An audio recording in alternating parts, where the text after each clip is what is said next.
That night the pontiff retired earlier than usual and took with him detailed notes of the secret meeting to deliberate upon. At 5 a.m. the next morning, the Pope's closest attendant, Sister Vincenza, became concerned. His Holiness had never overslept before. She peered inside his door. John Paul appeared to be sitting in bed with the light on as if he were reading. Various papers were around him. But to her horror, his face was frozen in the same agonized contortion she had seen on the face of the dead Russian Nikodim only days before. After only 33 days as Pope, John Paul was dead. After more than 200 years of protecting their secret ways, the Illuminati was very thorough at covering its tracks. Although the Pope had relieved him of his Secretary of State duties just hours before, Cardinal Vilo took charge.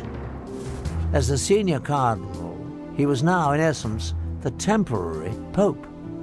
He first locked himself in the papal bedroom and collected prescription medicine from the bed table and most of the papers in the room, including notes of the secret meeting.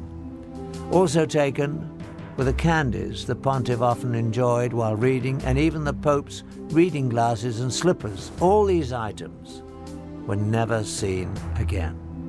Next, Vilo sent Sister Vincenza away to a convent after forbidding her to tell anyone that she had found the pontiff dead and anything about what she saw.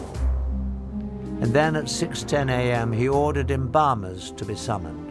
But the most shocking occurrence of all was that they arrived almost immediately.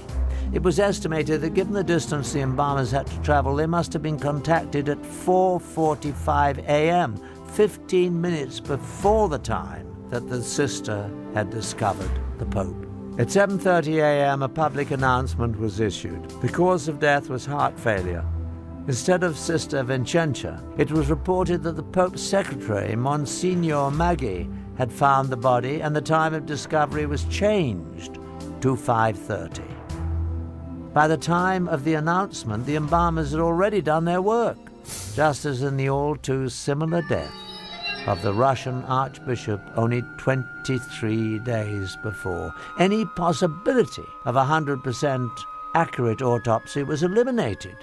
If foul play was involved in the death of John Paul I, the chance to prove it was conclusively gone forever.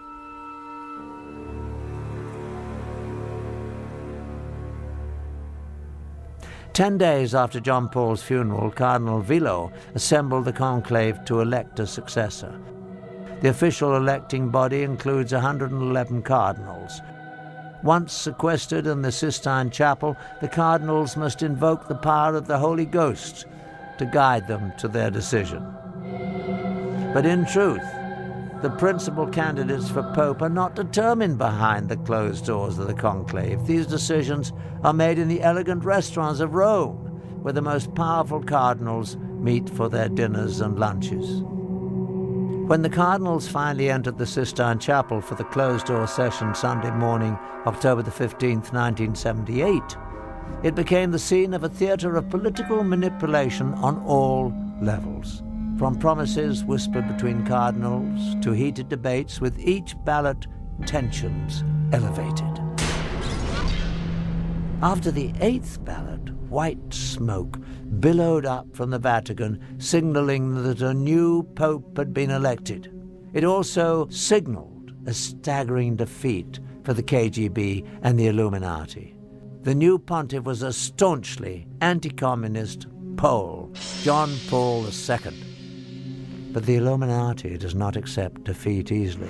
On May the 13th, 1981, Mehmet Ali Agca, a man wanted in Turkey for murder, stood outside the Vatican Basilica in the crowd waiting for the Pope to ride through.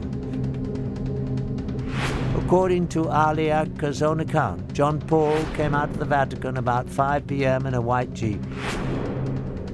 As the Pope came by, Ali Agca pulled a pistol up and fired 3 times before being wrestled to the ground by the crowd.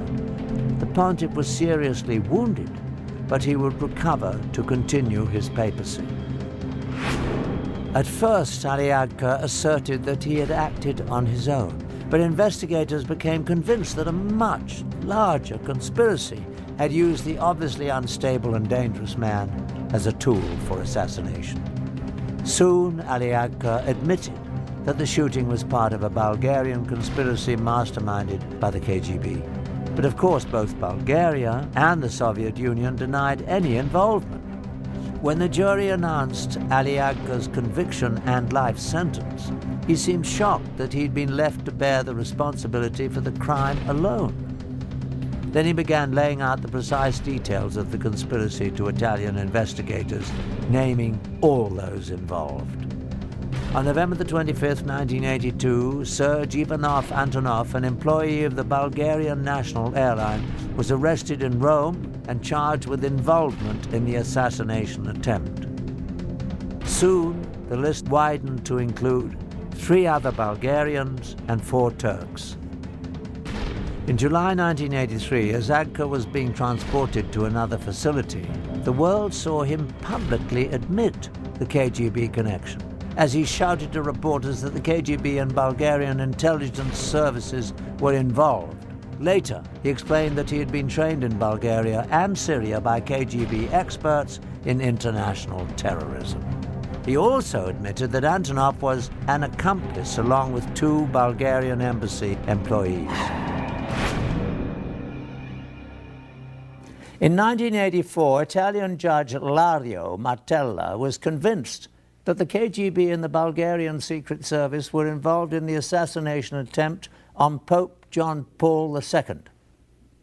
The judge released this finding based on the following facts. Agca used a perfectly forged passport to enable his entrance into Italy, something available only from highly sophisticated sources.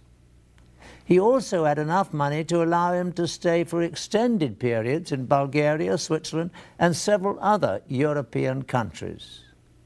There was evidence that he received substantial assistance in his activities in Italy leading up to the assassination attempt.